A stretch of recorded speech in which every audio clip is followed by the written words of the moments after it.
Hi, my name is Paul Holes from Anritsu, Applications Engineer. Today I'm going to show you the new ME7848A Optical Network Analyzer from Anritsu.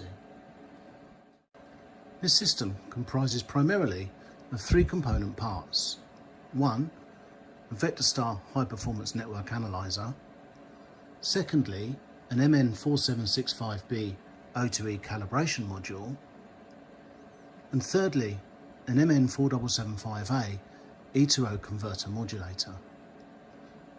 These three component parts effectively transforms a microwave VNA into a lightwave component analyzer and provides cost-effective, error-corrected transfer function, group delay and return loss measurements of optical modulators and photo receivers, with an internal intuitive VNA application to handle the embedding and de-embedding. It's a very simple, easy to use, reliable system. How it works effectively is we have a characterized O2E module. This is traceable by NIST. It's held in our calibration standard lab and is our golden standard. And from this we derive S2P characterization files for all the O2E calibration modules. Various models are available, 40 GHz, 70 GHz and 110 gigs in various different wavelengths. And some models have all four bands inside and characterized in 850, 1060, 1310 and 1550 nanometers. And on the E2O converter side, we have three models currently available at 40 gigs and 70 gigs at 850, 1310 and 1550 nanometers. The modulator is stabilized by a fully automatic bias controller, and some models have an internal tunable laser source. We can also couple an external laser to the optical input, and it has a touchscreen and can remotely be controlled.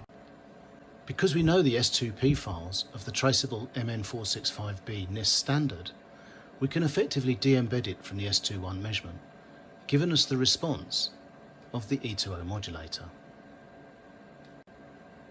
Once we have the S2P file of the E2O modulator, we can then de-embed that also and use that to characterize subsequent photodiodes.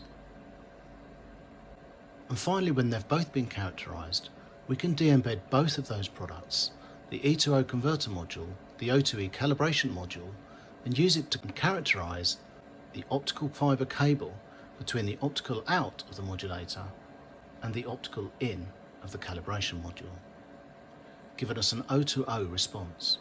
And this is all handled and guided by an internal, simple, easy to use application for optical measurements. But firstly, we need to create our reference planes.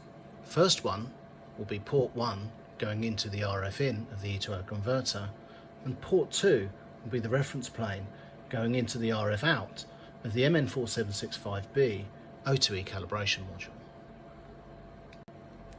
And for this, I'm going to use a precision autocal.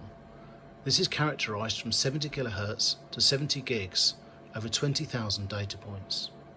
We can also improve the dynamic range of the Vector Star by reversing the coupler as shown here. As we're normally only interested in S21, we can improve the dynamic range, reverse the coupler by about 10 dBs. So now we've connected our 36585 autocal. Should give us a really good error correction. This provides the highest performance calibration outside of NLRL calibration.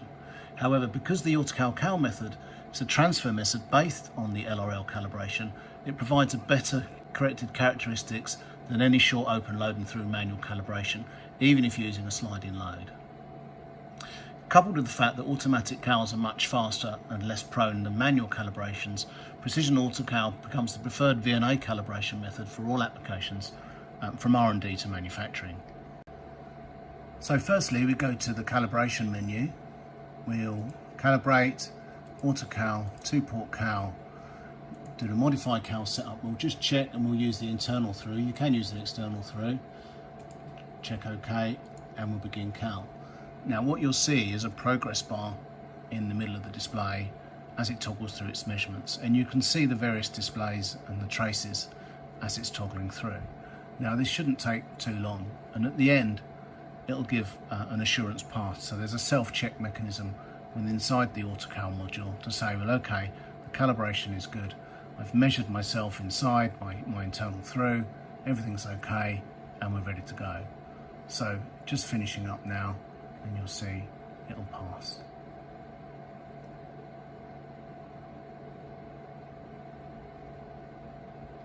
There we go, it's done the assurance. We'll press close, and you'll notice down here in the bottom right hand corner it's gone green, so it says now I'm corrected, I'm good to go. So what I'll do, I'll just file and save this, and that's it, the error correction's done. So now we can connect our equipment up. Port 1 connected to the RF in of the ME7848A E2O converter. I've got port 2 of the VNA connected to the RF out of the O2E calibration module, and I have an optical cable between the optical in of the calibration module and the optical out of the MN4775A.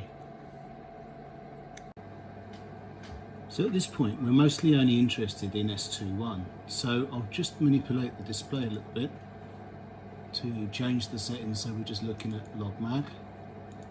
And so this is the response of the E2O converter module without any embedding, de-embedding applied. And you can see it runs from about -40 down to about -50 or so, about 10 dBs loss. We can also manipulate our traces so that we can look at S11 simultaneously, so the input match of the RF in of the E2O converter. So we use our trace menu here, trace management, we can turn off 2 and 4, press OK, go to trace layout, overlay this one, S11, change the display to log mag.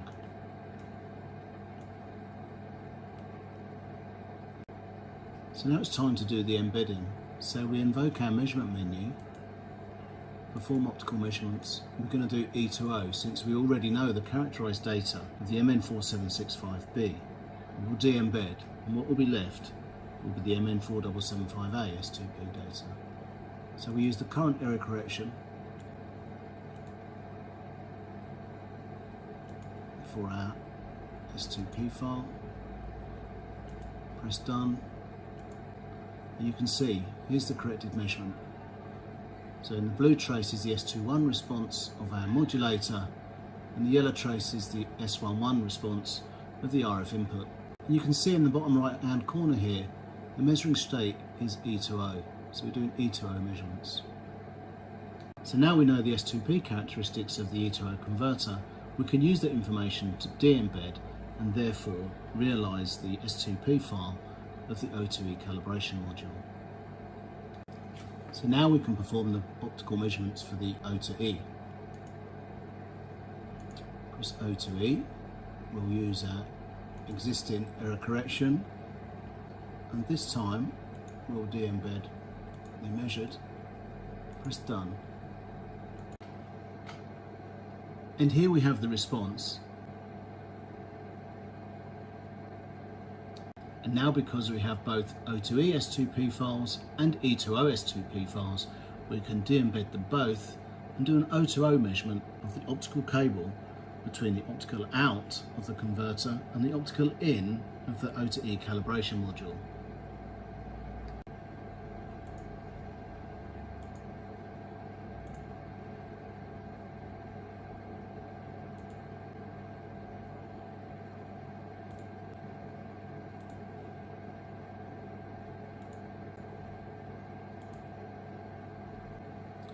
And you'll see the measurement of the optical cable is 0.